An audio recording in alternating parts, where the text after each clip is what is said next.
what you want to do with your life. That's right.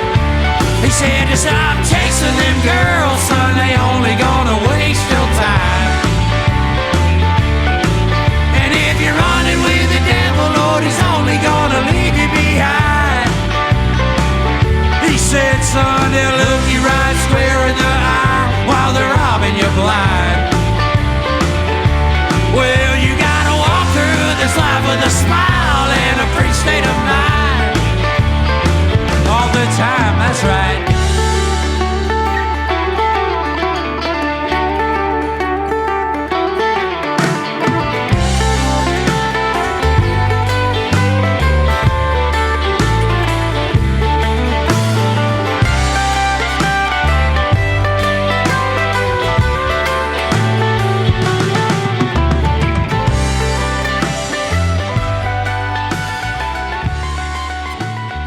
Man, it's really good to meet you boys. My girlfriend, when we first started dating, she was living up in Nashville. And one of the little silly things we did was we had a shared Apple Music playlist, and we would just add songs to it because we're both huge into live music. And I remember we had Winston Ramble in there, and I think it was I'm a Ram, maybe.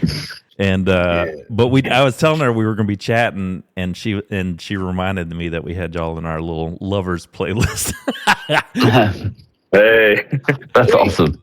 How did you boys meet? I know there's been a couple folks that have kind of come in and out of the band, but are y'all all from Winston County?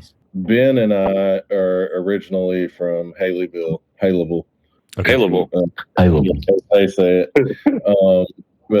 Yeah, and the original guys in the band, we all grew up together and went to high school together in Haleyville and Winston County. So that was kind of the part of the spirit behind the name.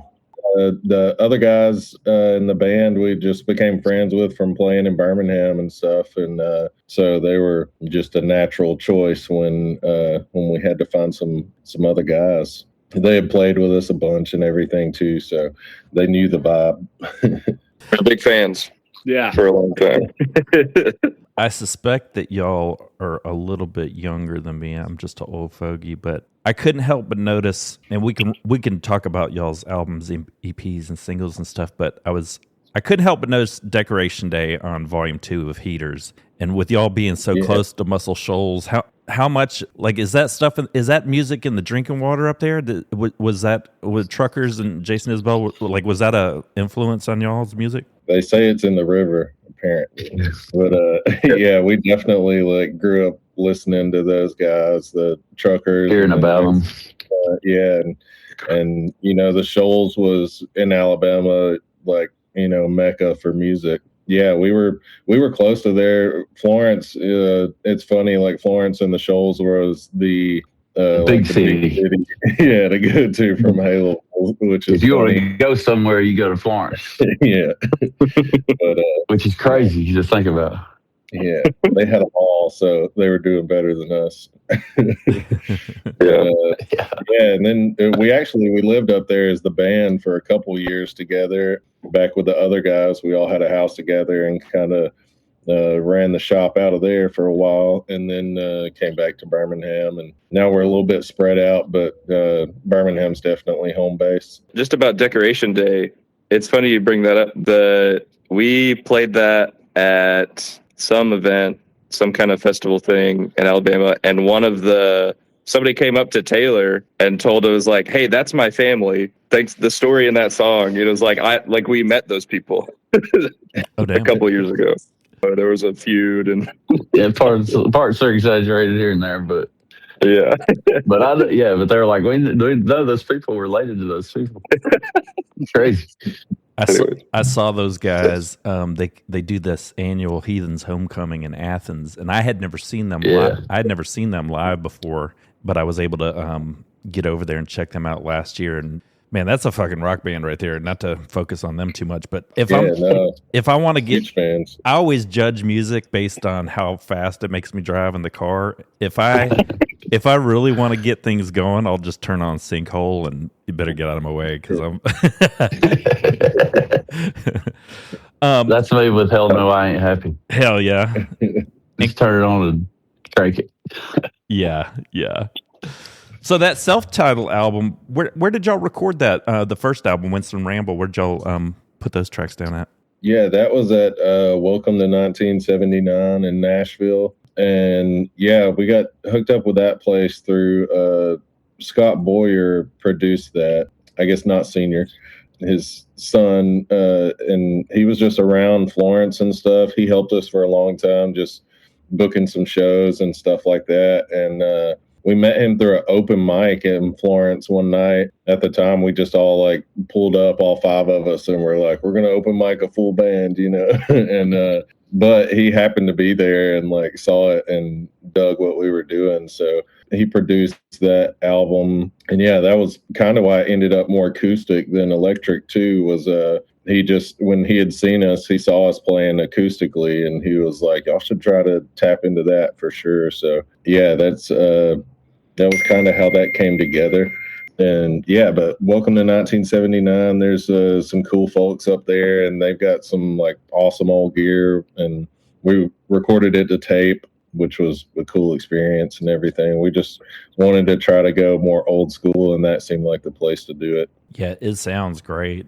I don't know that I have quite the ear to know the difference between tape and some of the other mediums out there, but like true producers, I've talked to a couple producers, David Barbie being one of them here in Athens. He likes to use 8-track and when he does like new stuff. I know that. You hear it more on the production side. I feel like once it gets to streaming and everything, world, anybody that tells you that they can tell a difference is kind of lying. Mm-hmm. Yeah. Well, y'all also y'all give a nod to. I guess my question was going to be, what were y'all's kind of some of y'all's influences as y'all were growing up? But I get a sense of Widespread Panic. Y'all do a killer version of Honky Red.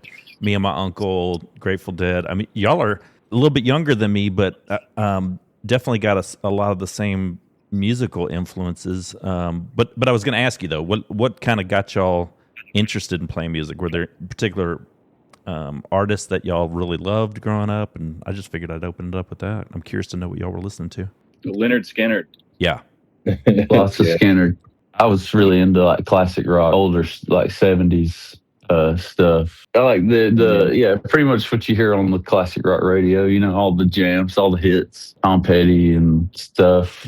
But it was cool, like Taylor coming in was a big, like, loved jam bands and stuff and turned us on to a lot of different, of course when you Panic in the Dead, but like Fish was a world I'd never really explored, and some of those kind of bands, more jammy stuff like Humphreys and that kind of stuff. I've been a big fan of Humphreys and Moe for a long time. I haven't seen them in a while, but I love their music. Good stuff. Did y'all have 106.9 The Eagle in Haleyville? Oh yeah, that's where it's at, man. That's the whole. That's nothing but hits, bro. Yeah, you memorize the 100 songs that they play. You get the list down. Yeah. You know what's coming next. Yeah. That sounds like the old 96 Rock and the 96 Rock here in Atlanta. It's kind of the same thing, yeah. That was, yeah.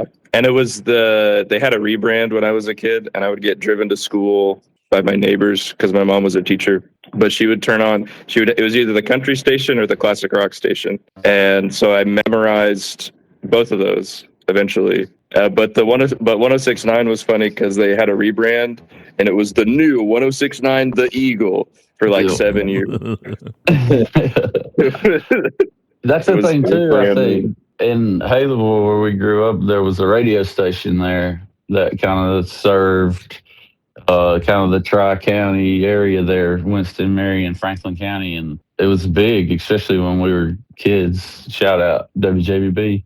But they played country music and did all kind of local shows and updates and stuff all the time, and they were always had big stuff going on and everything, and that was always, you're talking about Ryan talking about waking up in the mornings and stuff, that was the first thing I heard every morning waking up was WJBB community news, like all the little jingles and stuff, and I always tell people that when they ask what kind of music we play, I always tell them rock and roll. But, we're from North Alabama, So whether we want to or not, there's going to be a little bit of country in there, a little bit of honky tonk, whether we mean it or not. Yeah, immersed in that growing up. And then, the classic rock stuff. I was a big like grunge guy when I was in high school and stuff, and I loved like metal, and I played guitar back then too. So like Ben and I were actually in a band in high school where we played, a lot of the stuff that we still bust out today.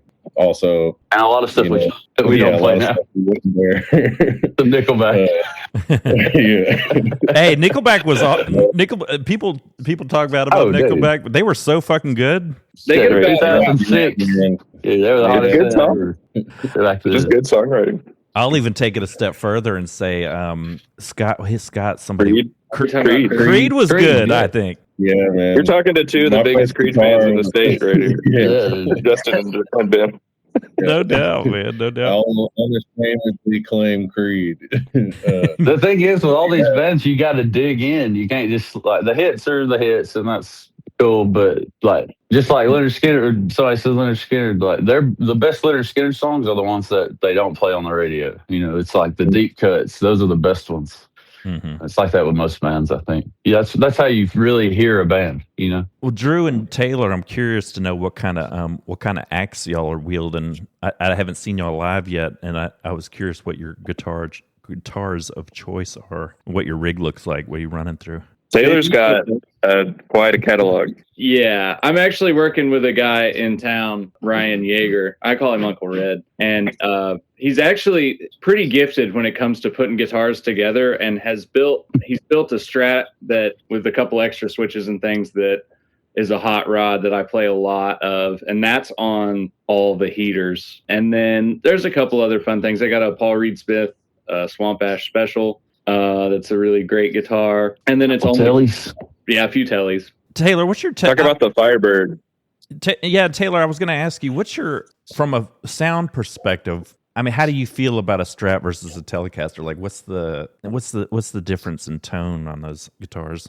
That's a good question. It's hard to explain. To me, the best way to put it is a Stratocaster is a little quackier than a Tele. Mm-hmm. They're both pretty bright sounding guitars that like really cut. Like they're very directional. You can sit them in a mix, and then according to the parts that you're playing, they kind of stand out from other things just because they're real unique in the way they sound. The Tele is like the sound that everybody associates with like 90s country music. It's like the twang master as far as guitars. They both use those. They both use those interlaced pickups. Yeah, they call them single coil pickups. Oh, got it. Okay. Yep. See, there I go talking about shit I don't know anything about. So mine plugs in pretty good. It makes the noise. It's real loud.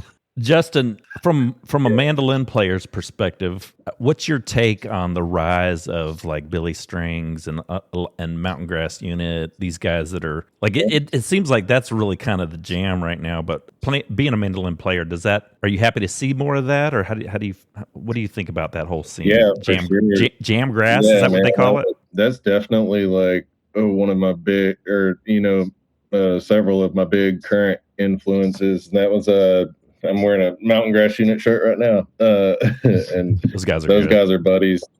Yeah, they're insane. We've been lucky enough to play with them a few times, and love seeing them do all the awesome stuff they're doing. And yeah, we've been seeing them since they were 13 kids at awesome like music festivals and stuff. But yeah, I was a really big like Green Sky fan. Same. Through college and stuff, so I was like already kind of tapping into that. And then the first time I heard Billy, I was like, "Holy shit!" I think that's pretty much everybody's reaction that's into that type of music. And so yeah, it was just I feel like it's a natural progression that bluegrass came back around and did it bigger than it has before. So, but yeah, all the bands that came before them too kind of led up for Billy to be as big as he could, in my opinion. There's so many great like jammy bluegrass bands, from Yonder Mountain. Yonder Mountain, String Cheese, Rolling in the Hay, bro. Rolling in the Hay. Yeah. Yeah, I love that's like probably my go-to stuff most of the time these days. If I'm just going to put on music to listen to, would be some Billy or Mountain Grass Unit or something. Yeah, I love all that stuff. So I would consider myself much less of a bluegrass player in the sense that they are, they're extremely well versed in what that style of music is, and when I'm lucky, I can touch on it a little bit. But yeah, I'm amazed watching them do what they do. I was a big Leftover Salmon. I was big into them for a while. Oh yeah. I play in a few bluegrass bands and old time stuff, and I'd like to say on the record and brag on our friends in the Mountain Grass unit, the difference between Billy and like Mountain Grass unit and Billy String stand out so much, I think, because they are so well versed in the bluegrass tradition, and so they can really play good, bluegrass stuff, like, by the very book. precisely. Yeah, They by know the the book. shit. And they know how They to didn't know just all the learn licks. it this year or in the last Yeah, 5 man. years. They grew up It's with awesome. Yeah, and they like really put care into that, and they can jam on top of that. And and that's not to like, because the Yonder Mountain and the jam grass thing is like their own thing. They like created a different genre, I think. Yeah. But that's my musicological take, because they're it's serious stuff. Who's the Godfather? Is it still Dell? Is he kind of the guy that everybody looks up to? Oh man, I know I that's mean, tough. yeah, That's Well, still there's- living, yeah, probably. yeah. Yeah, all those old guys around. There's that. Well, there's the Tony Strode Rice band, Grass, yeah. like like Bela Fleck and Sam Bush and Mark O'Connor. That's like Miles Davis's second great quintet or whatever. Those are like the seeds. But the other thing about it is that, not to go off, but like bluegrass is small, and so there's only a few bands that do it, and so it's the people that are really good rise to the top pretty quick. So if there is someone else, you'll hear about them pretty soon. Where does You got one instrument and a bass octave. I was up in Asheville a couple weeks ago, and there was a I don't even know if I'd call it a festival. I mean, it was a festival, but it was a bit smaller. And fucking Magoo was playing there. It was a free thing.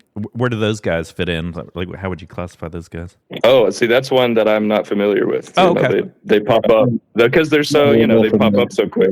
Yeah, there's like there's several kind of younger bluegrass bands that seem to be following suit of like the Billy style of bluegrass, in my opinion. And it's definitely pushed hard by the jam band crowd and everything like that. But there's several that are up and coming that are great, that can do all that stuff too. I feel like I get partial to vocals. If a band has really tight, a bluegrass band like having really awesome vocals and tight harmonies and stuff like that, to me is like the bread and butter for that style of music. So I tend to go towards the bands that I really enjoy their singing more so than the playing, even, because all of them got the playing, man. They all know what they're doing. Yeah, to play that music, you have to be able to play. I mean, even if you're just like a rhythm player, like you've got to be able to hold your own at least. Oh, yeah. That's just not a kind of music you can just. Yeah, that's the difference between bluegrass and old time is is whether you can sing or not. It's the tight harmonies, Old time bands we don't care about, Go for it. Well, enough about bluegrass. I love y'all because y'all can fucking rock. And after Winston Ramble, the self-titled album, y'all did a bunch of singles and EPs. I'm a Ram is one of my favorite.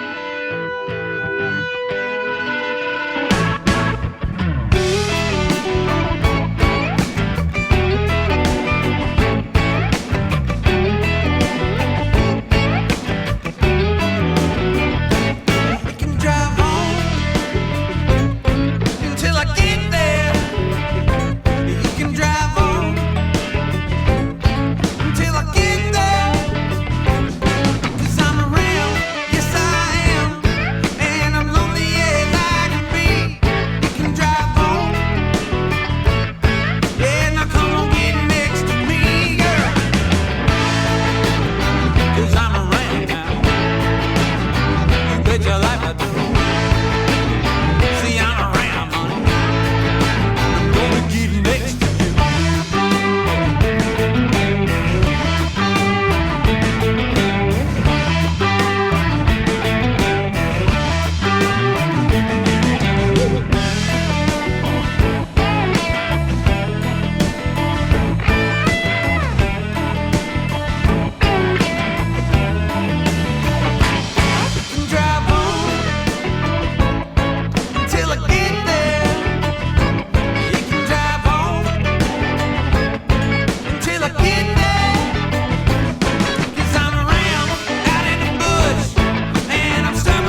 I was talking to Turner this morning, and I'm going to tell you what I texted him. I sent him a text this morning about 2 hours ago. I said, why the fuck aren't these guys signed to a major label? What's keeping y'all from blowing up? Because y'all have some fucking great originals. Y'all do really good covers. What's the roadblock? We need you to be our agent. I think it's hard for anybody to stand out. There's tons of great bands everywhere you go. Yeah. And now, like everybody can put out their stuff themselves and everything like that. So there's so much. And, I feel like we've been lucky to do a lot of the stuff we have done and enjoy doing it. We got a great fan base. Yeah. They're small, but they're there every time. Yeah. Couldn't tell you on that. No. Truth be told, but no, I asked. We're enjoying. I don't mean to put you on the spot. I asked the question because, like, in what I do, when I do, there's the podcast market is oversaturated. It's hard to stand out too. But being married and having to work a full-time job and then try to find time to dedicate to growing the business, which is, I don't call the band a business, but I think you know where I'm going. It's got to be tough. It's a Wild West stuff here now, especially with TikTok and stuff, because anybody can make a video and it goes viral, or you can make a video lip syncing to a song and it go viral and change your life, overnight, whatever. Admittedly, I feel like that's also like an aspect of the music industry that I don't know, for a minute we tried to tap into and it just didn't feel genuine, trying to. We're not super like videos and stuff like that. The thought of holding my phone in front of my face and talking to it is just that sounds insane to me. And like I'm gonna take my phone over here and set it down and then come back and walk and record myself like, what the fuck is that? Yeah. That's so dumb.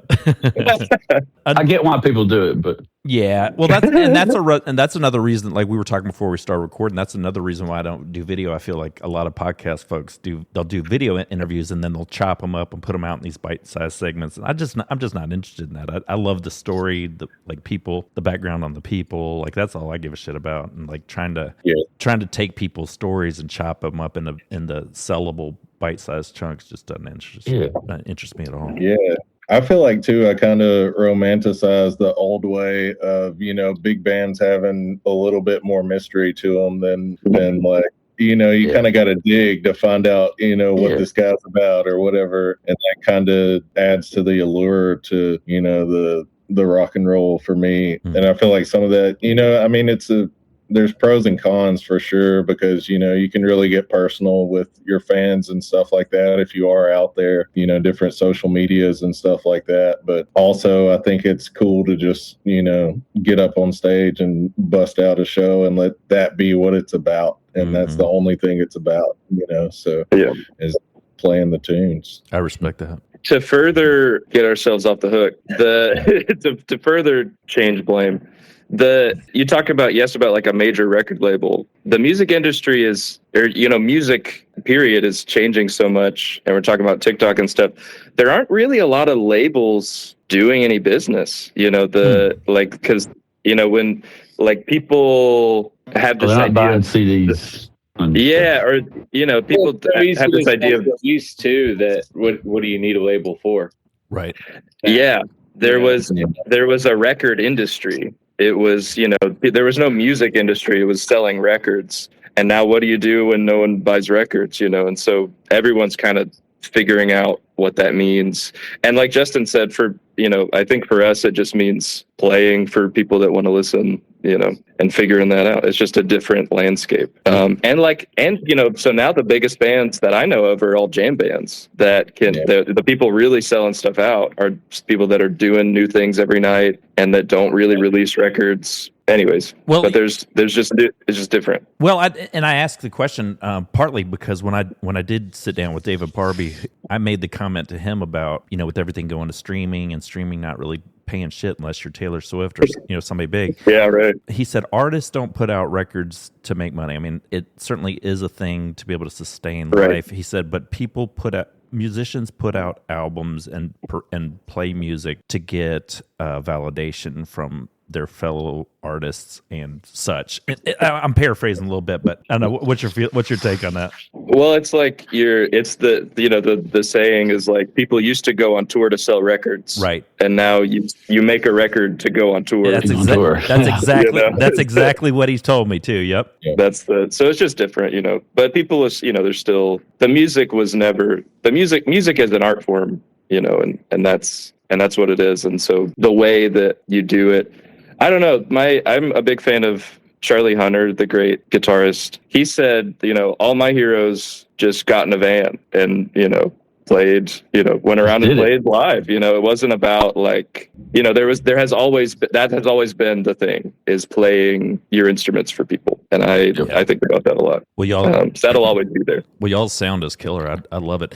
And related to that, since y'all, I mean, we're looking at 10 years since Winston Ramble, the album. If you're going to put something out these days, are you got to find a place to record, obviously, but are you loading it up yourself to the streaming platforms, like via CD Baby or something like that, or instead of having okay. Exactly. We've worked with Alex Cape as our manager, and he owns like Big Friendly Productions. But we kind of locked him in early on with the band, and he kind of helps us mitigate a lot of that side of putting stuff out and things like that. Even that first Heaters album, we honestly recorded in his basement. And they were all just like some no overdubs and stuff. Standing there looking at each other. Yeah. But it was cool though. It was super cool. Yeah, it was cool. And we were kind of just doing it for fun. And then we were like, this is pretty good. Yeah, let's put it out. And so that kind of got the ball rolling on that. And then the next few we did in the studio. We did those in Boutwell Studios with Brad Lines, who's a great engineer too. But yeah, there's like several studios around town that we enjoy working with. And, like I said, we've done stuff with the option of like, let's just go in the basement. We got the gear. Let's just plug it in and see what comes out. And, we most of the time when we do something like that, we'll send it to somebody to mix or even Alex sometimes. And you can kind of put a little bit of bells and whistles on it in that way to some extent. But yeah, we really like trying to capture just what we sound like live, Yeah. We want to be able to do it live. Yeah. When we play live, we want to be able to do the same thing. There's only 5 of us. Yeah. Right. No computers. Well, that's you bring up a good point. No tracks. With those Heaters albums, and I'm asking this question because I honestly don't know the answer. When you do a song like Jason's song, do you have to clear that with them first, or do you have artistic freedom just to just throw it out there because it's your sound?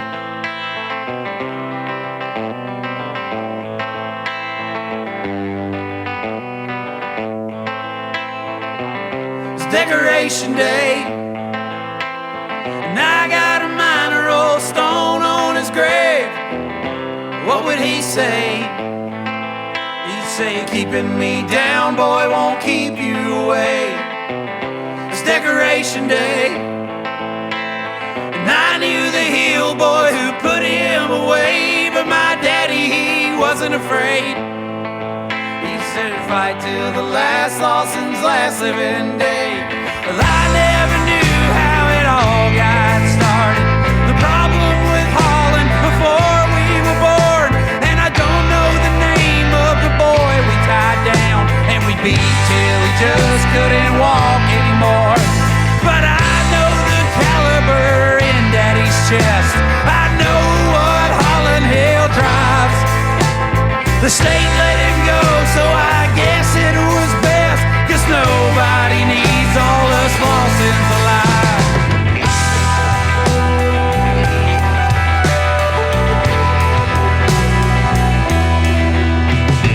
Daddy said one of the boys that come by, the laundryman's favorite son.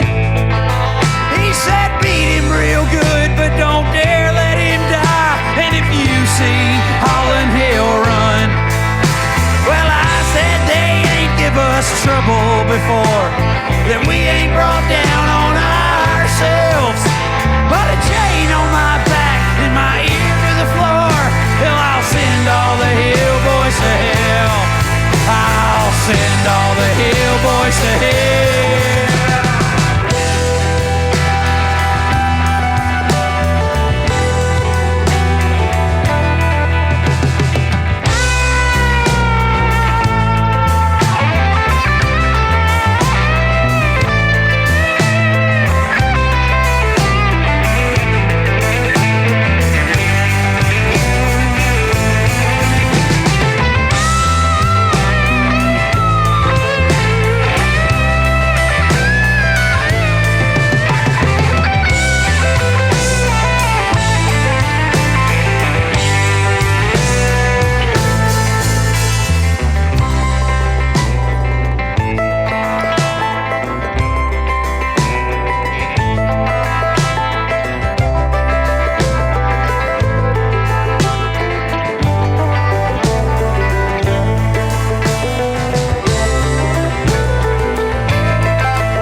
They haven't called us yet. Yeah, you can do covers. You just essentially you have to pay. They still have the rights to the music anyway, so they get paid if if it does well and stuff in the same way that we would streaming services and things like that. So Alex is helping y'all with getting credit for your publishing and all that good stuff. He kind of helps manage that. Yeah. Hey, so related to that, I was gonna so two things that kind of alerted me that there was an issue in the industry. I saw where Post Malone was coming to Birmingham, and they ended up canceling part of that tour. It didn't take a genius to figure out it was just because they weren't selling tickets. I saw an interview that Andy Frasco did the other morning on one of the regional morning shows, and he was saying that what's happening or going to happen is a lot of these big artists are going to step down in seating capacity venues, and he was kind of pissed off about it because he said that's going to cannibalize quote unquote the working class musicians that are out there that need those rooms. Are y'all seeing, not even from a Winston Ramble perspective, but what do things look like on the street from a live music performance standpoint? Are y'all still seeing the turnout, or is that industry feeling it a good bit? I haven't noticed anything change at all at the level we do stuff. I don't know if we're just like not big enough for it matter, or we operate in such a cool community that even during COVID, people were having us at their barns, and we were playing for, maybe shouldn't say this, but we were playing for 150, 200, more than that in some cases. And it's I just outside. Outside. I just think that we operate in such a different community and universe than the major music industry that, like I said, I haven't seen anything change. All the people that text me on Friday afternoon trying to figure out what to do on the weekend are still get me on the list. Figure out where's playing tonight. So the people they still want to see shows. That didn't change. It almost helps us because you can come see us for $20, and good point. That Post Malone show, and a person one level up from us is 50 or whatever or something. Yeah, we went to. I would say it kind of helps just being lumped in with the jam band scene too, because the jam fans just want a community. To go see live music. They will follow the same band everywhere, all over the country, and they'll catch every after party and stuff like that too. So it's that's a blessing and a little oasis in the music world to me, to be playing for people like that who are genuinely just fans of specifically live music. Yeah, if you go play well, they come back. Yeah, bigger bands, they have, it's a lot more of people who are ooh, I really like this person that I hear on the radio. I want to go catch them. And then, they go to look at tickets, and it's, $100, $200, whatever it is. And it's just with the state of the world today too, it's just hard for people to spend stuff like that. But I'm way more an advocate for great local music than I am going to big shows. There's a few folks like Billy and stuff like that I'll make sure to catch when I can, but outside of that, I think there's great local music to be seen most everywhere you go that would be on par with that stuff, and maybe just doesn't get the same attention. It's still out there. You just got to dig for it a little harder. Yeah, and one of the guys I interviewed, he told me the same thing. He said jam band fans are the most loyal out there. He said they go to your shows, they buy your merch. He said that's not the norm. 100%. Yeah. Well, along those lines, I'm a huge fan of Avondale Brewing. I love that place. I think they've got a cool thing going on. Yeah. What's some of y'all's favorite venues to play? Doesn't necessarily have to be in Alabama, but rooms you've played. What are y'all big fans of? Man, Avondale is absolutely wonderful. It's one of our favorite places to play. Yeah, definitely. And we've had probably some of our most memorable shows there. Shout out Taylor over at Avondale. Yeah, sure. Taylor is awesome. She always she's the best. Takes care of us. She really is. Beyond just around town, there's several places. We do a yearly show at Saturn the night before Thanksgiving, and then we've played around some different venues. Specifically the past year or so, we've done a few shows at Elysian Gardens, which is a smaller venue, but it really is just perfect in a lot of sense for our size of crowd and everything too. It's outdoor open. They've got a nice stage and stuff, and then we're able to bring in whatever sound or lights and stuff like that we want to, if we want to, or if we want to just, do it and be like, this is us, this is the music, we can just hop up there and plug in and do it. And it doesn't necessarily have to be a huge production thing either. Well, taking mushrooms is much more enjoyable outside anyway, so. Yeah, exactly. I'm just kidding. I'm just messing. I wanted to catch y'all off guard. Leave that on the record. So last question, I'll before I open it up to you guys a little bit. If you're going to be, say you guys independently are going to be stuck on a desert island, you got to pick. I would if it was just one of y'all I was talking to, I'd say name like your top 5 albums. But if you were going to be going away for a while and you had to take 2 albums with you, just going around the room, which albums would y'all take to just keep your sanity? All right, I'll go. I got to take something Tom Petty, and I'm gonna say it's got to be Wildflowers. Has to be, because it's just so huge and great. The second one, it's so hard because there's so many bands, but I feel like you could name a few too. I've only got okay. Well, like my second favorite band in high school, like Tom Petty got me into rock and roll, and then after that it was the Black Crowes. Ooh, so I really want to go Crowes, but also I'm thinking I want to get as much as I can in there, so I want to take a double album. So I'm going Exile on Main Street, Rolling Stones. Ooh, right. Bang for your buck, Yeah, I didn't. I guess a box set. You can say a box set too if you want. Well, maybe not the whole box set. That's like right. The double album version. Man, I would probably, I don't know, I was thinking Crows too. Just, I love the Crowology album because it's like acoustic and they hit all the hits, and there's a wide array of their tunes on that. And yeah, outside of that, I don't know, maybe a Billy album or maybe like Tool or something just to mix it up. Yes. Get in there, Ryan. All right, so there's I think the record I listen to the most is it's got 4 songs on it, and they're all like 10 minutes long. It's Thrust by Herbie Hancock. It's got Butterfly on there. It's got Palm Grease. I think Herbie's best rhythm section or bass player drum duo is Mike Clark and Paul Jackson, and they play crazy stuff on there, man. And I think if it's 2, it may be not indicative of like all-time music taste, but the other thing I listen to a lot lately is this new record by Charlie Hunter and Ella Feingold called Different Strokes for Different Folks. And it's quite good. I think it's a important milestone of 21st century groove for real. They're doing some stuff that you can't write down on paper on there. It's great. It's 2 guitars, and then so the groove is so tight. It's 2 guitars they played together in a room by themselves, and then they put drums on after. Wow, that's the thing.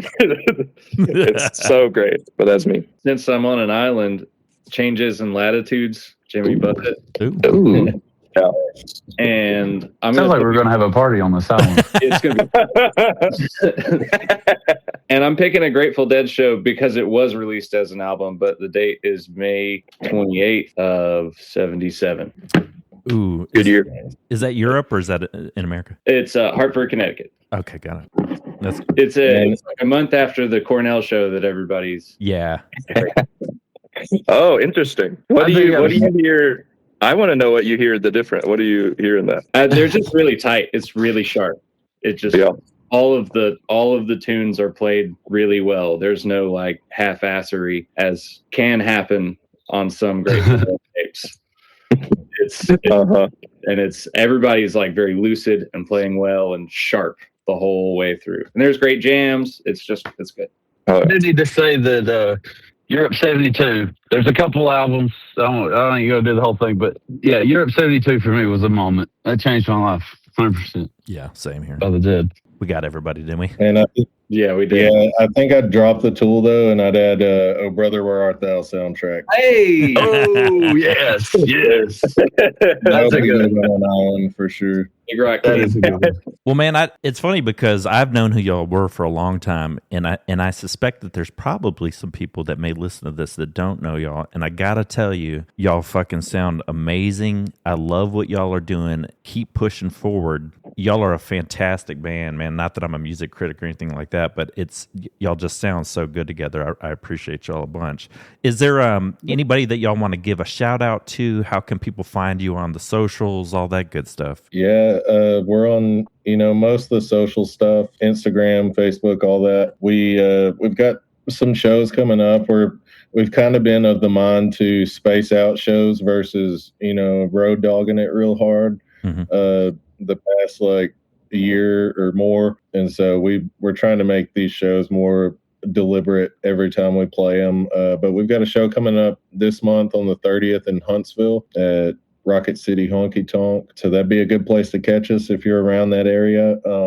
And beyond that, we'll have a Birmingham play announcing soon for July. So beyond that, you can find our stuff on all the streaming stuff. We have an online presence in some capacity. You may not see many TikToks from us, but yeah, we're out there. At Winston Ramble. Yeah, there's always Saturn the night before Thanksgiving. If you whether you live in Alabama or not, that's a trip I would recommend. There's a ton of great places to eat. Some really good and stay, everything. Birmingham is a lot of fun, so come see us. It really is. Underrated, Birmingham is. It damn sure is. Hugely underrated. Speaking of, and I forgot to mention too, are any of y'all going to try to catch, I saw Joe Russo's coming to Avondale. I'm definitely coming over for that. Are any of y'all going to try to hit that up? Joe Russo's almost dead. That's July 10th. I'm trying to go to that. That guy, that band is killer as well. But anyway, well, man, I appreciate you guys. I'll put all links to all your socials and stuff in the show notes, of course. It's so good to meet you. Thank you, Turner, for making the connection. That guy's over there doing the Lord's work with Panic. Jesus. Yeah, shout out Turner. I can't wait to see y'all again, man. Thank y'all so much for coming on here and doing this with me. I appreciate y'all. Thank you. Thanks for having us, man. Of course. Great. Winston Ramble. Y'all have a great day. Rock and roll. You too, man. All right, guys.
to see